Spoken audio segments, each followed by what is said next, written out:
పల్నాడు జిల్లా చిలకలూరిపేటలో ఈ నెల 4వ తేదీన జరిగిన ఘోర రోడ్డు ప్రమాదానికి ఓ ఏఎస్ఐ కుమారుడే కారణమని తేల్చారు పోలీసులు. రోడ్డుపై ఆగి ఉన్న కంటైనర్ను వెనక నుంచి కారు ఢీకొట్టడంతో 5 విద్యార్థులు అక్కడికక్కడే ప్రాణాలు కోల్పోయారు. అదరగొట్టే కారం రంగు రుచి ఆచి కారం పొడి. ఈ ఘటనపై దర్యాప్తు చేస్తున్న పోలీసులు తాజాగా ఈ ప్రమాదానికి రోడ్డుపై కంటైనర్ని ఆపడమే కారణమని తేల్చారు. అయితే కంటైనర్ రోడ్డుపై ఆపడానికి పోలీసులు చెప్పిన కారణమే ఇప్పుడు అందరికీ షాక్ ఇస్తుంది. పోలీసులు చెప్పిన వివరాల ప్రకారం నరసరావుపేట డిఎస్పీ ఆఫీసులో ఏఎస్ఐగా పనిచేస్తున్న అధికారి కుమారుడు ఫేక్ బ్రేక్ ఇన్స్పెక్టర్ అవతారం ఎత్తడమే కాకుండా తన గ్యాంగ్తో కలిసి హైవేలపై వాహనాలు ఆపుతూ అక్రమంగా వెహికల్స్ని దోచుకునేవాడు.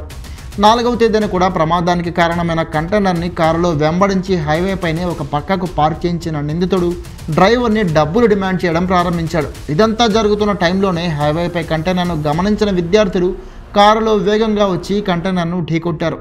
దీంతో ఘోర ప్రమాదం జరిగి విద్యార్థులంతా అక్కడికక్కడే మరణించారు. ప్రస్తుతం పోలీసులు ఏఎస్ఐ కుమారుడైన నిందితుడిని అదుపులోకి తీసుకుని దర్యాప్తు చేస్తున్నారు.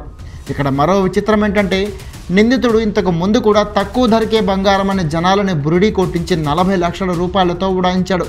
ఆ తర్వాత ఓ గ్యాంగ్ ఏర్పాటు చేసుకుని జిల్లాలో రకరకాల ఇల్లీగల్ దందాలు చేస్తున్నాడు.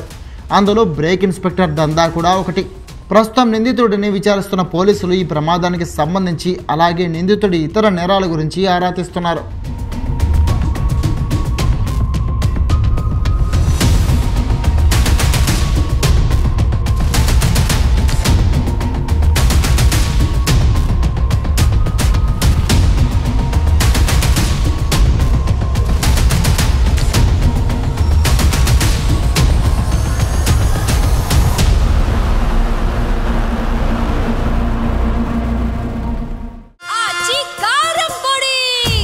అదరగొట్టే కారం రంగు రుచి ఆచి కారం పొడి.